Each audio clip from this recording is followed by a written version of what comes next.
नमस्कार, आप देख रहे हैं MNS न्यूज लाइव। मैं हूं आपके साथ रोशनी। आइए देखते हैं आज की कुछ खास खबरें।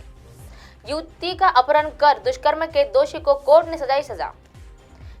हरियाणा में जींद जिले में एक अदालत ने युवती का अपहरण कर बंधक बनाकर उसे दुष्कर्म का दोषी बनाते हुए व्यक्ति को 20 साल की सजा सुनाई है और अभियोजन के पक्ष के उनकी जानकारी दी है। अभियोजन पक्ष ने बताया है कि व्यक्ति के SC/ST अधिनियम के तहत भी दोषी करार कर दिया गया है, जिसके अलावा उस पर 25,000 रुपए का जुर्माना भी लगाया गया है और जुर्माना न भरने पर स्थिति से उसे 1 वर्ष की अतिरिक्त कैद भी बताई गई है।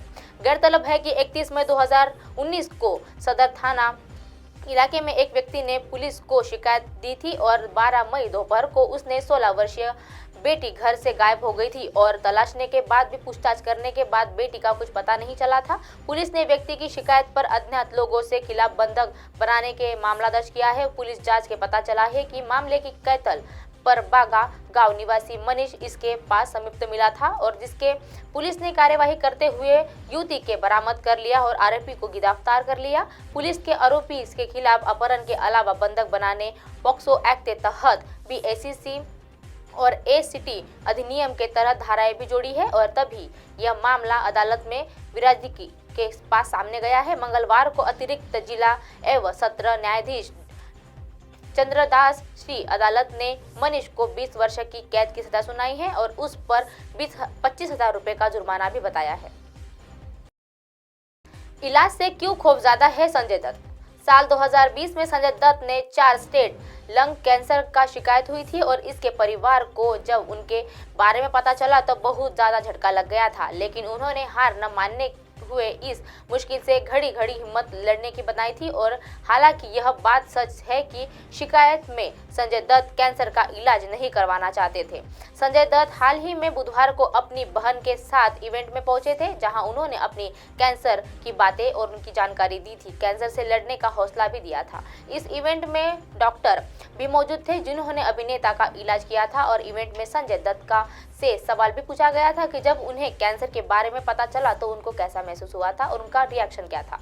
इस पर संजय दत्त ने जवाब देते हुए कहा है कि मुझे कमर में दर्द था, जैसे मैं हॉट वाटर पे बैठा हूँ, मुझे ऐसा महसूस होता था। मीडिया से बातचीत के दौरान संजय बताते हैं कि उस वक्त मैं अस्पताल में अकेला था। मेरी पत्नी दुबई में गई थी और मेरे पास कोई भी नहीं था, मेरा परिवार बहन कोई भी नहीं था और तभी मेरे पास एक आदमी आया और उसने मुझे आकर कहा कि आपको कैंसर है। बातचीत को जारी रखते हुए संजय दत्त ने कहा है कि जब आप उस तरह से कोई खबर सुनते हैं तो उसी वक्त आपको सामने पूरी दुनिया आ जाती है और मेरे फैमिली में एक कैंसर हिस्ट्री रही है कि मेरे माँ और उनको भी कैंसर ही था और इसी के कारण वो कैंसर से उनकी मृत्यु हो गई थी। मैंने कहा मरना है तो मर जाऊंगा पर इलाज नहीं करवाऊंगा लेकिन मैंने सिर्फ अपने परिवार की वजह से ही इलाज करवाया था। RRR को ट्रोल करने वालों पर भड़की पूजा भट्ट। SS राजामौली में निर्देश में बनी जूनियर NTR रामचरण अभिनीत और फिल्म में गोल्डन ग्लोबल का अवार्ड भी मिला था और बेस्ट ओरिजिनल सॉन्ग्स के लिए भी नवाजा गया था और फिल्म के लिए नॉमिनेट भी किया गया था। इस कैटेगरी में उसे चढ़ने के लिए स्वीप भी किया था। रिहाना और लेडी गाना के एक अंतर्राष्ट्रीय दिग्गजों में माता दे दिया है और उन्होंने बेस्ट ओरिजिनल सॉन्ग्स के लिए भी अवार्ड मिला है। RRR ने गोल्डन ग्लोब जीतने के बाद अभी लोग काफी खुश हैं, लेकिन कुछ लोगों ने इस पे एक तंज कसा है और ट्रोल कर रहे हैं। जैसे में पूजा भट्ट ने ट्विटर पर ट्वीट किया है कि RRR का समर्थन किया और ट्रोल को मुंह तोड़ जवाब भी दिया है। पूजा भट्ट ने नेटिजन्स को फटकार लगाते हुए कहा है कि इंसान की फितरत है कि वो किसी का अच्छा होते नहीं देख सकता है।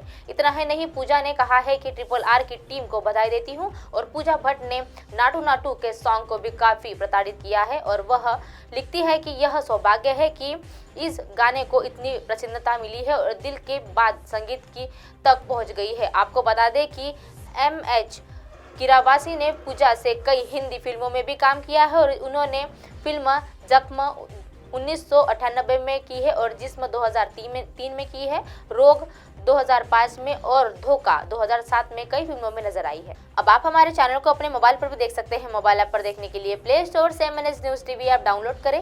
इंस्टा, लिंक, ट्विटर, हाईकूक, फेसबुक और कई सोशल मीडिया के प्लेटफॉर्म पर हमारा चैनल उपलब्ध है।